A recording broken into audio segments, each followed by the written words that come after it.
दक्ष police news, पहिले खाकी मग बाकी. सध्या तरुणाई सोशल मीडियाच्या मोठ्या प्रमाणात आहारी जाते. याचे फायदे जितके आहेत तितकेच तोटे देखील. काही लोक इथं पैसे कमावतात तर काही गमावतात. सोशल मीडियामुळे गुन्हेगार स्वतःची ओळख लपवण्याचा प्रयत्न करीत असला तरी यात यशस्वी होत नाही, असा विश्वास वरिष्ठ पोलीस निरीक्षक रियाज शेख यांनी व्यक्त केला. नाशिकच्या याच सायबर गुन्हेगारांचा आणि तक्रारीचा आढावा घेतलाय दक्ष पोलीस न्यूजचे प्रतिनिधी प्रकाश दुर्वे यांनी.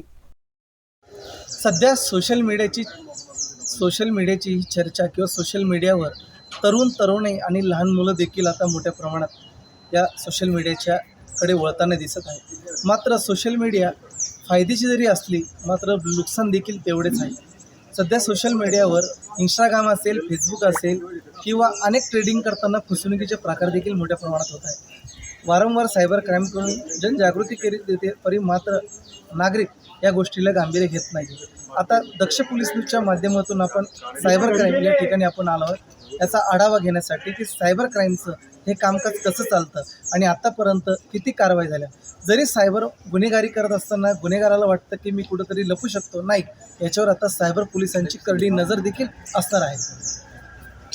आता या ठिकाणी आपण बघू शकतो हे सायबर क्राईमचं कामचं ऑफिस आहे. या ठिकाणी लोकांमध्ये जनजागृती होण्यासाठी या ठिकाणी फलक देखील लावण्यात आलेले आहेत. त्याचबरोबर आपण देखील ज्यांची फसवणूक झाली ते देखील या ठिकाणी आलेले आहे आणि याच्या विषयावर आपण सरांशी चर्चा करणार आहोत. या संपूर्ण बाबत आता आपण सायबरचे जे वरिष्ठ पोलीस निरीक्षक आहे रियाज शेख साहेब म्हणून आपण त्यांच्याशी आतापर्यंत ऑनलाईनमध्ये किती कारवाई झाल्या, कशी फसवणूक आपण थांबवू शकतो या गोष्टीत आपण सविस्तर त्यांच्याशी चर्चा करणार आहे. सर नमस्कार. नमस्कार सर, आम्ही आढावा घेतोय सायबर क्राईमचं कामकाज कसं चालतंय, आतापर्यंत किती कारवाई झाल्या. आतापर्यंत सायबर क्राईमच्या सोशल मीडियामध्ये पण आपण भरपूर गुन्हे दाखल केलेले आहेत. त्याचप्रमाणे एकंदरीत आपले चालू वर्षी 67 गुन्हे दाखल झाले. त्याच्यामध्ये सोशल मीडियाचे पण आहेत आणि जे फसवणुकीचे आहेत ते पण गुन्हे आपण दाखल केले. याच्यामध्ये प्रचंड वाढ होत आहे. तर या गुन्ह्यामध्ये माझं एक आव्हान राहील का प्रत्येकाने आपले इन्स्टा ID किंवा फेसबुक हा त्याची सेफ ठेवावा, त्याला एक प्रायव्हेट करून घ्यावं आणि त्याची आपल्याला इतर लोकांना विजिबल राहणार नाही याची काळजी घेतली पाहिजे. सोशल मीडियावर बरेचसे ID तयार होतात आणि व्हॉट्सअपचे फोटो घेऊन किंवा प्रोफाईल फोटो घेऊन त्याच्याद्वारे केली जाते आणि विशेष करून कॉलेज जाणाऱ्या मुली किंवा यांची जास्त करून त्याप्रमाणे ID तयार करावी.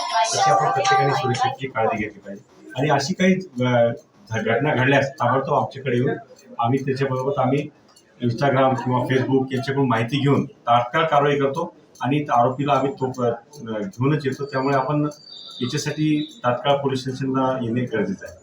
सर, आतापर्यंत नेमकं इंस्टाग्राम असेल, फेसबुक असेल हे तर कारवाई होती, पण काही फसवणुकीची देखील तक्रार आपल्या समोर येत आहे.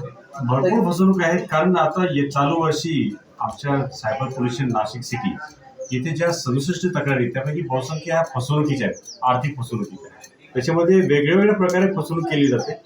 तसेच आमच्याकडे आतापर्यंत 24 कोटी रुपयाचे अंदाजे फसवणूक झालेली लोक आहेत. 24 कोटी. आता याच्यामध्ये सध्या सगळ्यात जास्त चाललेला आहे तो गुन्हा म्हणजे लोकांना असं भासवतात की बाबा आम्ही पोलीसवरून बोलतोय, CBI वरून बोलतोय, आम्ही दिल्ली पोलीसवरून बोलतोय आणि तुम्ही मनी लॉन्ड्रिंगचे केस केलेले आहे, तुमच्यावर असे गुन्हा दाखल झालेला आहे, तुमच्या आधार कार्डचा, मोबाईल नंबरचा याच्यामध्ये यूज झालेला आहे. तसेच आपण जे कुरिअर पाठवले होते त्याच्यामध्ये ड्रग्ज घेऊन आलेले आहेत किंवा तुम्ही चाइल्ड पोर्नोग्राफी बघितले, याच्यामध्ये पोलीस असल्याचे भासून त्यांना व्हिडिओ कॉल केला जातो किंवा स्काईप डाउनलोड करून त्याच्यावर कॉल केला जातो, आपल्या व्हॉट्सअपवर कॉल केला जातो आणि पोलिसांची अशी एक युनिफॉर्म वगैरे दाखवून त्यांना फसवणूक केली जाते आणि त्यांना मोठ्या प्रमाणात रकमा त्यांना ट्रान्सफर करण्यासाठी भाग पाडला जातो. आता जी चालू केस आहे नवीन 67 नंबरचा गुन्हा आहे आमचा, त्याच्यामध्ये एका इसमाची 6 कोटी 90 लाख रुपयाची अशी फसवणूक केली आहे. तर हा प्रचंड मोठा आहे. त्याचप्रमाणे तुम्हाला ऑनलाईन टास्क फ्रॉड किंवा म्हणजे ऑनलाईन तुम्ही वर्क फ्रॉम होम करून पैसे कमवा किंवा तुम्ही शेअर ट्रेडिंगमध्ये पैसे गुंतवा असे सांगून त्यांना खोट्या शेअर ट्रेडिंगमध्ये पैसे गुंतवायला सांगितलं जातं. जॉबमध्ये त्यांना पैसे टाकून प्रीपेड टास्कच्या नावाखाली फसवणूक केली जाते. आणि त्याचप्रमाणे इतर गुन्हे तर आहेतच का महानगर गॅस लिमिट बनवून बोलतोय आणि तुमचा जो कनेक्शन कट होणार आहे, खालच्या लिंकवर क्लिक करा असे मेसेज येतात, त्याद्वारे फसवणूक केली जाते. सर, काय आव्हान करणार, जसं आता तुम्ही सांगितलं की मी पोलीस बोलतोय असा देखील फोन येतोय किंवा एखाद्याला फोन आला तर खरोखर त्या कधी कधी खरोखरचे पोलिसांचे देखील फोन असू शकतो किंवा जर असा फोन आला पोलिसांचा तर समोरच्याने काय काळजी केली पाहिजे किंवा काय. तुमचं म्हणणं अगदी बरोबर आहे. पोलिसांचाही फोन येऊ शकतो, परंतु सर्वात महत्वाची गोष्ट म्हणजे लक्षात ठेवण्यासाठी गोष्ट आहे की पोलीस किंवा कोणतीही तपास यंत्रणा तुमचा कोणताही पैसा ट्रान्सफर करण्यास कधीच सांगत नाही. कारण आम्हाला जे अधिकार आहेत त्यामध्ये आम्ही कोणाला संशयित अकाउंट असेल तर त्याला फक्त बँकेला एक पत्र देतो आणि ते फ्रीज करायला सांगतो. तुमचे पैसे ट्रान्सफर करायला सांगतात याचा अर्थ तो फ्रॉड आहे. आणि जे पोलीस फोन करून वॉरंट वगैरे तुम्हाला ऑनलाईन पाठवतात का हा तुमचा वॉरंट आहे किंवा तुमच्या ईमेलमध्ये तुम्हाला काहीतरी नोटीस काढतात, तर तसा कोणताही प्रकार पोलीस करत नाही. त्याच्यामध्ये ते सगळे बनावट कोर्टाचे शिक्के वगैरे वापरले असतात. त्याच्यामुळे घाबरून न जाता आपण जर कोणता गुन्हाच केलेला नाही तर तुम्ही सायबर पोलिसांना किंवा कोणत्याही पोलीस स्टेशनला भेट द्या, लगेच तुम्हाला माहिती मिळेल. तर पोलीस स्टेशनची तात्काळ मदत घ्या आणि 1930 वर फोन केला तरी तुम्हाला तशी माहिती दिली जाते ऑनलाईन. त्याच्यामध्ये आपण पोलिसांचा संपर्क साधला पाहिजे.